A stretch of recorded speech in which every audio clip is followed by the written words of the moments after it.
Pete here from the Small Business Resource Center and smallbusinessresourcecenter.com YouTube channel. Welcome to the channel if you're new. Today we're going to go over basically some information about the election. Of course, this is not really a political channel. This is a business channel, but the election is affecting all of us as well as the stimulus and other programs. So that's why we're going over it. The election results for the 5th, it looks like they're still not counted.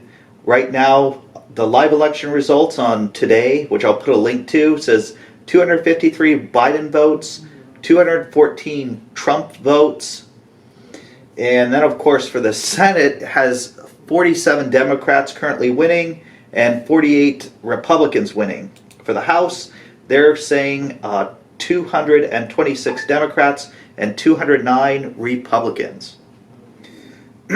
As far as the election is concerned, it seems like there's a lot of controversy. I'm sure you're all hearing the news, and a lot seems to be in the air. So one thing that I wanted to review is elections. Are they fair? Is there fraud? What seems to be the big problem? Of course, looking at a bunch of different news reports and a lot of videos, it seems like a lot of people believe there is potential fraud. Fairfax, Virginia, it said 100,000 votes from Trump to Biden were counted as a clerical error. So I don't know how you can have a clerical error like that where you're counting the votes to the wrong party. Wisconsin suddenly discovered 112,000 Biden ballots between 3:30 and 4:30. Not one single one of them was a Trump ballot. So kind of interesting there. And it said Nevada had decided they will not count all the votes until Thursday. Michigan gained 138,339 ballots for Biden since they stopped counting last night, and 0 for Trump. I'm going to have more on that in a moment. 6 states had a sizable lead, and all states decided to stop counting Biden or ballots on election night. And they all had Democratic leadership. Twitter flagged the current president's on election night. They basically flagged his Twitter account. Joe Lee Lay, who is running District 16 in Idaho, stated that his account profile was deleted 2 times from Facebook. So they just deleted his whole account. North Carolina, 100% of precincts counted with Trump, and they're still not calling the election. So I don't understand, how that can be. So it said, no time in history has any state denied one party their observers. Now Pennsylvania is denying Republicans the right to observe ballot counting. For me, I think that should be illegal. I think what they really need to do to make elections more fair is to make sure there's an equal number of Democrats, Republicans, as well as independents at polls as poll workers and where ballots would be being counted. And maybe they need to also make them so they're not from the same area constantly. I'm not saying anything, but if they randomize the poll workers in different locations with different parties, you have a less chance of having any collusion or fraud because the same people aren't necessarily together.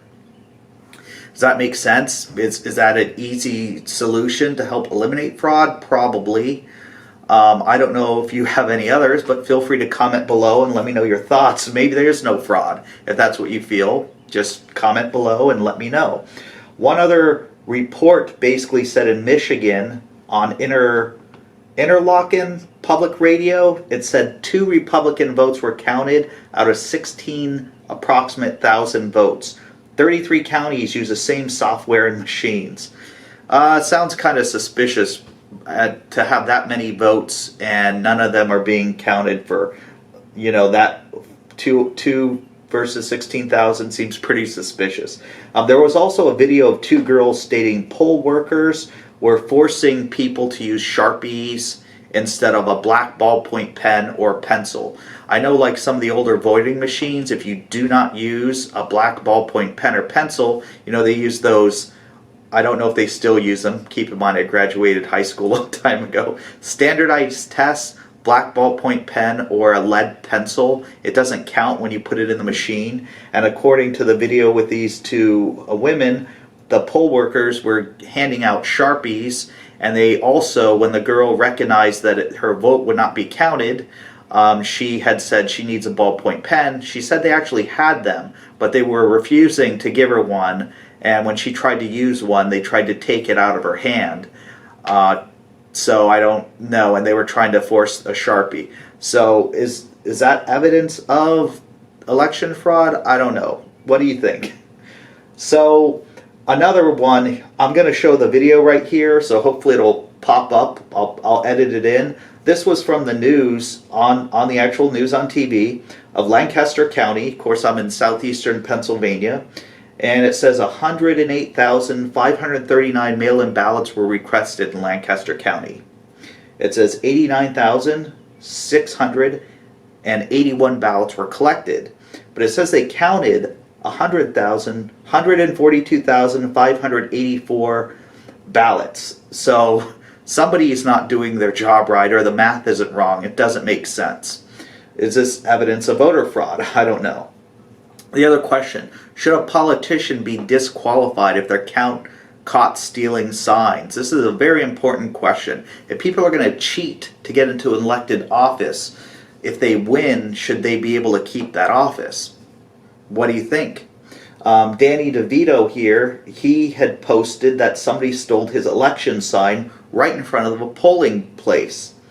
So it's a question of honesty and integrity. I don't know what you think about that. Feel free to comment below. But if we have dishonest politicians and a dishonest system, should that person or that group be able to make policies? It just seems like you're not going to be treated honestly if they're stealing their way into an election. Often I see there's problems for years, and I'm always trying to say, well, what can we do about this? How can we have a fair system? You know, besides randomizing the poll workers and making sure there's always an equal number of representatives from Republicans, Democrats, and independents, I don't see a fair way to do it, because when you have big groups of just one or the other party, that you have a much higher chance of having some type of fraud. As you can see with the computer systems, they're still able to be fraud apparently. I don't know what your thoughts or comments are. Of course, it is the 5th. We still do not have a clear winner. And I do want to explain what I researched before. Some states said it would be 3 to 7 days to accept mail-in ballots. Oh, I didn't put this in, but I saw another video this morning of somebody saying this is one of the ballot drop-off locations, and there was a lady stuffing a lot of ballots in. You know, you get one. Maybe she's just a good citizen dropping off a lot of ballots for people who couldn't do that. Or maybe not.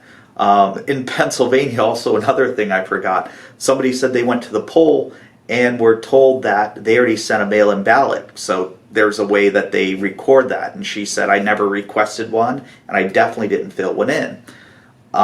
So what do we do when somebody says that? You know, she's trying to vote. She's standing right there. I don't know what happened. I did not follow the post, but there's a problem. It needs to be addressed. We need to address it for everyone. So the system has to be fair, and the system has to be honest. Voting, of course, is important, but not if people are being cheated. All right, it's Pete with the Small Business Resource Center. I'm going to update when there's more information. Have a great day.